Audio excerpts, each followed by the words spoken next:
Então, muitos cristãos hoje, eles não conseguem fluir na espiritualidade porque eles estão vivendo uma vida emocionalmente asfixiada. Entende? Asfixiados pelo mundo. É muito simples ver isso.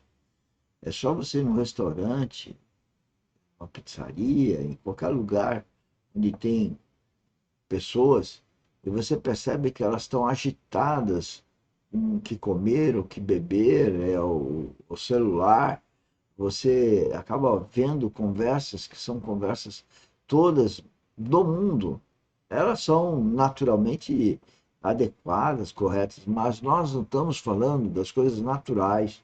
Nós estamos falando aqui das coisas sobrenaturais, a gente está falando da vida eterna, a gente está falando dessa vida, a gente não está falando desse corpo físico, a gente está falando de problemas de saúde, de, de, de, de, de físico de uma forma físico natural de uma forma geral. Estamos falando de vida eterna, nós estamos falando de corpo glorificado, nós estamos falando de amor a Cristo, de um melhor amor de quem deu a vida por nós e que nascemos nele espiritualmente, que o nosso espírito estava mortificado. Senhores, atentam para o que nós estamos falando. Estão asfixiados, deprimidos, oprimidos. Isso se torna um campo fértil para possessões. Então, irmãos, preste atenção nisso que eu estou falando. Então, vamos perceber isso, as faculdades da alma. E depois nós temos o corpo, que opera por meio dos sentidos, os cinco sentidos. E tudo isso tem a ver, sim, com as questões do espírito e da alma. O que você toca, porque isso tem motivações, como você toca, você pode pecar. Na maneira de tocar, na maneira de ouvir, na maneira de falar, na maneira de olhar. Então, nós vamos estudar daqui a pouco as três leis espirituais que nós encontramos na Epístola aos Romanos: a lei de Deus, a lei do pecado e a lei do Espírito. São três leis. Entendendo isso, você vai compreender essa relação espírito, alma e corpo. E como nós somos desafiados a viver a vida cristã de maneira adequada. No estudo de ontem, um dos pontos altos, e aqui quero já fazer a conexão,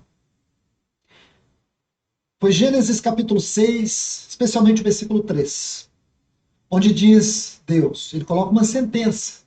Por quê? Aquele primeiro homem, Adão, criado à sua imagem e à sua semelhança. Imagem e semelhança. Isso tem a ver com expressão, isso tem a ver com comunhão. A imagem para a expressão, a semelhança para a comunhão. Então, através daquele homem, Deus se expressava, e naquele homem, Deus encontrou o lugar do seu prazer. Esta era a busca de Deus naquele homem, para que por meio daquele homem, Deus manifestasse. Expressão e comunhão. Cada cristão verdadeiro deve expressar Cristo. Cada cristão verdadeiro deve estar em comunhão com a Trindade.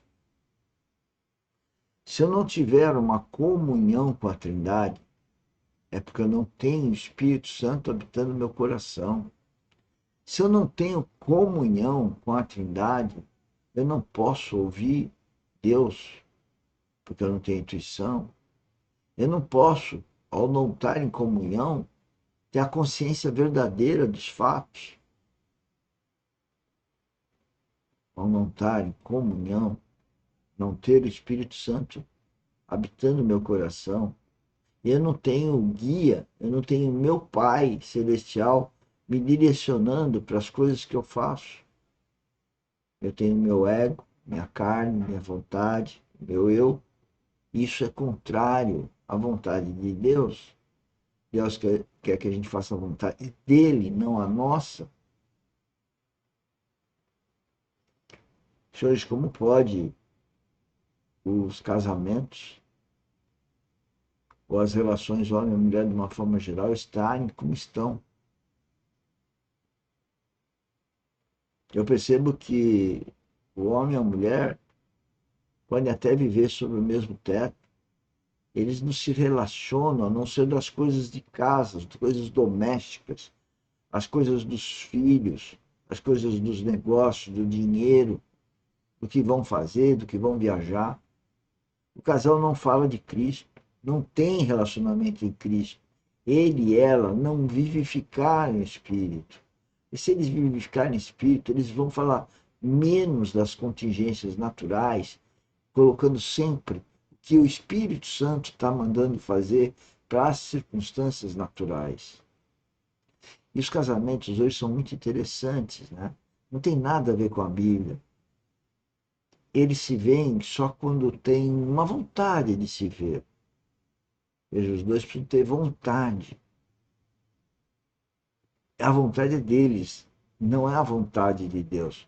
Porque a vontade de Deus é que eles estejam 24 horas juntos em Cristo. Mas eles não estão. Eles vivem uma vida adúltera de ambas as partes. Agora, quando um tem Cristo e o outro não tem, um está tendo vida espiritual, o outro não está.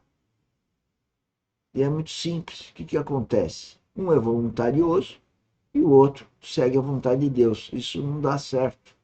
Muito menos como casal, não estão dando glória a Deus. E as pessoas não entendem, porque elas ficam nas vontades, no eu quero, eu não quero, eu estou seguro, eu estou inseguro, eu quero isso, eu quero aquilo, eu quero inseguranças nas coisas do mundo. Não existe segurança nas coisas do mundo. Só existe segurança em Cristo. Exerce o seu governo sobre a terra, dominando os peixes do mar, as aves dos céus, os répteis da terra. Então nós sabemos que o homem caiu. Ele pecou. E Paulo coloca um texto muito importante em 2 Coríntios, capítulo 11, o versículo 3, quando ele diz do receio que ele tinha, que assim como Eva, aquela mulher que vivia tal vida na sua espiritualidade, na comunhão com Deus, tendo as suas faculdades muito bem exercidas para a espiritualidade da sua vida, aquela mulher, ela foi enganada num ambiente que não tinha o pecado, porém tinha possibilidade do pecado. Porque quando Deus colocou o homem no jardim do Éden, Gênesis 2,15, diz que Deus o colocou ali para o lavrar e para o guardar, porque o perigo o rondava. E nós sabemos, através de Isaías capítulo 14, Ezequiel capítulo 28, que já havia ocorrido uma rebelião. Dentro dessa rebelião cósmica, onde Satanás procura usurpar o lugar do Filho na glória, isso trouxe, sim, nós sabemos, porque Gênesis 1, 2 e 3 vai nos dizer isso. Deus havia criado tudo, mas a terra, porém, se tornou um caos. Isaías 45:18 diz que Deus não a criou para ser um caos, ela se tornou um caos. Então, Isaías 14, Ezequiel 28 vai nos dizer isso. Está tudo escrito, vai lá ver, vai conferir, anota aí, veja o vídeo de novo. Está na Bíblia, você é cristão. Então a Bíblia é só referência para a vida. Agora é referência para a vida espiritual.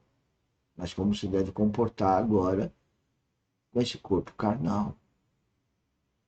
O foco não é a vida natural. O foco é a vida sobrenatural. É espiritual. Deus é espírito. E Deus pode ser o nosso Pai celestial, caso nós tenhamos morrido junto com Cristo naquela cruz, espiritualmente, morrido para o mundo, e nascido com Cristo naquela ressurreição, e está então com a cabeça lá no trono e os pés aqui no chão, porque nós somos carnais. Então, irmãos, por isso Deus ordena para o homem guardar. E porque Adão não guardou, a serpente entrou e iludiu. Essa palavra iludiu, nós estudamos ela ontem.